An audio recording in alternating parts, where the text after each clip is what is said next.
샬롬, 이동춘 목사입니다. 오늘도 여러분의 삶이 주님의 평안으로 가득하시길 기원하며 하나님의 말씀을 나누겠습니다. 오늘 주시는 말씀은 시편 119편 121절에서 128절 말씀입니다. 내가 정의와 공의를 행하였사오니 나를 박해하는 자들에게 나를 넘기지 마옵소서. 주의 종을 보증하사 복을 얻게 하시고 교만한 자들이 나를 박해하지 못하게 하소서. 내 눈이 주의 구원과 주의 의로운 말씀을 사모하기에 피곤하니이다. 주의 인자심대로 주의 종에게 행하사 내게 주의 율례들을 가르치소서. 나는 주의 종이오니 나를 깨닫게 하사 주의 증거들을 알게 하소서. 그들이 주의 법을 폐하였사오니 지금은 여호와께서 일하실 때니이다. 그러므로 내가 주의 계명들을 금 곧 순금보다 더 사랑하나이다. 그러므로 내가 범사에 모든 주의 법도들을 바르게 여기고 모든 거짓 행위를 미워하나이다. 아멘. 시편 119편 121절에서 128절 말씀을 본문으로 우리는 시간과 망각의 비례성보다 시간과 진실의 함수관계를 믿는 사람들이라는 제목의 말씀을 나누도록 하겠습니다. 아끼던 물건을 잃어버려 속상해하는 아내에게 남편이 이렇게 말합니다. 시간이 약이야. 시간이 가면 다 잊혀져. 그러니 조금만 참아. 내가 사줄게. 이처럼 우리는 시간이 망각을 가져온다고 생각합니다. 사실이긴 합니다. 그래서 사랑하는 사람과 헤어진 이들에게 시간이 약이야 라고 위로하곤 합니다. 정치는 바로 이 점을 악용하곤 합니다. 시간과 망각의 비례성을 이용합니다. 잘못한 것에 대해 여론이 빗받칠 때 소위 시간 죽이기에 들어갑니다.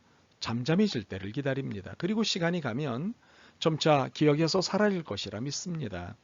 시간과 망각의 비례성을 믿는 거지요. 그러나 정치는 역사를 이기지 못합니다. 왜냐하면 시간은 망각보다는 진실을 드러내기 때문입니다. 정치는 제 잘못을 감추기 위해 잊게 만드는 일을 꾸밉니다. 그래서 성공하기도 합니다. 그러나 그 시간은 오래가지 않습니다. 시간은 언젠가는 반드시 진실을 드러내기 때문입니다. 그러므로 역사는 정치가 아니라 진실입니다. 오늘 우리는 시편 기자의 신앙 고백을 통해 이러한 사실들을 확인할 수 있습니다. 시편 기자는 주님께 자신의 상황을 보고하며 간절한 소원을 드립니다. 121절 122절입니다. 내가 정의와 공의를 행하였사오니 나를 박해하는 자들에게 나를 넘기지 마옵소서.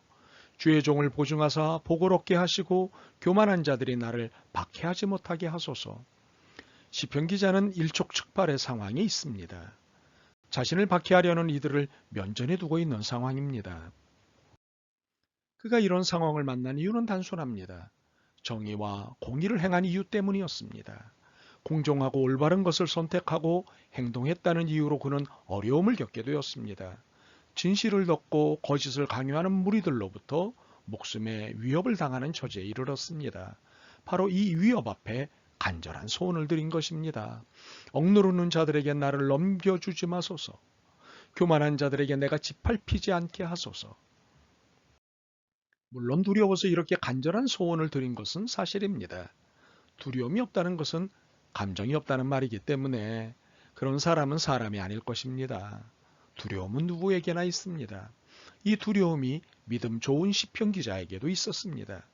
그러나 악과 타협하거나 악인과 거래한 것은 아니었습니다. 그들이 두려웠기에 주님께 기도했지만 그들의 악이 옳지 않았기에 정의와 공의의 삶을 살았던 것입니다. 우리는 이 지점에서 궁금합니다. 그렇게 두려워하면서도 악이 아닌 정의와 공의를 선택한 이유가 무엇일까요? 시편 기자는 어떻게 이런 행동을 선택했을까요? 역사는 진실의 편이라는 사실을 믿었기 때문입니다. 123절과 126절을 이어서 읽어보겠습니다. 내 눈이 주의 구원과 주의 의로운 말씀을 사모하기에 피곤하니이다. 그들이 주의 법을 폐하였사오니 지금은 여호와께서 일하실 때니이다. 우리는 언뜻 시편 기자를 불평하는 사람으로 읽을 수 있습니다. 피곤하다는 그의 말 때문입니다. 물론 그럴 수 있습니다. 그러나 그가 피곤하기까지 견뎌내고 있다는 사실을 놓쳐서는 안 됩니다. 악에 대항하여 견뎌내고 또 견뎌내고 있다는 사실을, 정의와 공의를 행하고 지켜내기 위해 견뎌내고 또 견뎌내고 있다는 사실을 놓쳐서는 안 됩니다. 시편 기자가 이렇게 견뎌낼 수 있었던 것은 역사의 주인이신 하나님은 정의와 공의의 하나님이심을 믿었기 때문입니다. 그는 시간과 진실의 함수관계를 믿었습니다. 물론 진실은 쉽게 드러나지 않습니다. 시간이 아주 많이 걸리기도 합니다. 그렇기 때문에 세상이 이렇게 복잡하고 고통스럽습니다. 진실이 밝혀지면 그때 가서야 비로소 안도를 하지만 그렇게 될 때까지 너무나 많은 변수들이 괴롭히기에 피곤합니다. 참으로 이런 고통과 고뇌는 숙명입니다. 그러나 역사가 하나님께 속한다는 것을 믿는다면 이 숙명과도 같은 고통과 고뇌는 견뎌낼 수 있습니다. 126절 하반절을 봅니다. 지금은 여호와께서 일하실 때니이다. 이제 나서실 때가 되었다는 이 간청이 들어있는 것은 신앙 고백입니다. 하나님은 역사의 주인이라는 신앙 고백입니다. 그래서 시편 기자는 견딜 수 있었습니다. 이러한 신앙을 갖고 있었기에 그는 치열하게 견뎌낼 수 있었습니다. 우리는 그의 치열한 신앙적 삶을 127절과 128절을 통해 더 볼 수 있습니다. 그러므로 내가 주의 계명들을 금 곧 순금보다 더 사랑하나이다. 그러므로 내가 범사의 모든 주의 법도들을 바르게 여기고 모든 거짓 행위를 미워하나이다. 악이 그를 고통스럽게 하고 진실의 시간이 더디와 그를 피곤하게 만들지라도 그는 더욱 치열하게 정의와 공의를 취하는 삶을 살아냈습니다. 이는 연결사인 그러므로라는 말에서 알 수 있습니다. 하나님이 반드시 진실을 드러내실 때를 믿기에 더욱 악에 저항하는 행위로서의 말씀을 따르는 삶을 치열하게 살아내겠다는 신앙 고백입니다. 그런데 우리는 시편 기자의 매우 진지한 청원에 주목해야 합니다. 124절과 125절입니다. 주의 인자심대로 주의 종에게 행하사 내게 주의 율례들을 가르치소서. 나는 주의 종이오니 나를 깨닫게 하사 주의 증거들을 알게 하소서. 시편 기자는 주님의 말씀에 순종함으로 악에 저항하는 삶을 살겠다고 고백했습니다. 그러나 그가 놓치지 않고 있는 것이 있었습니다. 배워야 한다는 사실이었습니다. 알아야 한다는 사실이었습니다. 시시각각으로 탈바꿈하는 악의 정체와 모습을 우리는 쉽게 알아차릴 수 없습니다.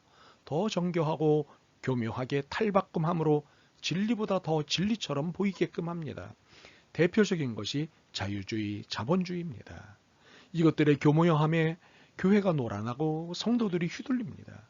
그래서 교회가 망가지고 신앙이 어그러지고 있습니다. 그러므로 시시각각으로 더 교묘해지는 악을 알아내기 위해서는 주님의 말씀을 더욱 배우고 알아야 합니다. 그리고 살아내야 합니다. 이것이 악에 저항하고 말씀에 순종하는 삶입니다. 다른 것은 없습니다. 이렇게 사는 것은 분명 피곤한 일입니다. 지쳐서 그만두거나 타협하고 싶을 수도 있습니다. 그러나 진실을 거짓과 바꿀 수는 없지 않겠습니까? 그러므로 조금만 견딥시다. 이 피곤을 조금만 더 견딥시다. 곧 주님이 진실을 드러내는 때가 시작될 것입니다. 이 거룩한 종말론적 신앙을 놓치지 않았으면 좋겠습니다. 아멘. 주님, 진실을 은폐하고 정치로 하나님 나라를 혼란스럽게 하는 세상입니다. 자유와 자본이라는 미명하에 비신앙적 삶을 생산하게 하는 세상입니다. 그동안 여기에 속은 세월, 동조한 일들을 부끄러워합니다. 이제 정의의 하나님이 역사 가운데 드러내실 진실과 정의를 기다리고 보게 하옵소서. 아무리 힘들어도 정의와 진실의 편에 있게 하옵소서. 예수 그리스도의 이름으로 기도드립니다. 아멘. 오늘도 여러분의 믿음과 삶을 응원합니다. 사랑합니다.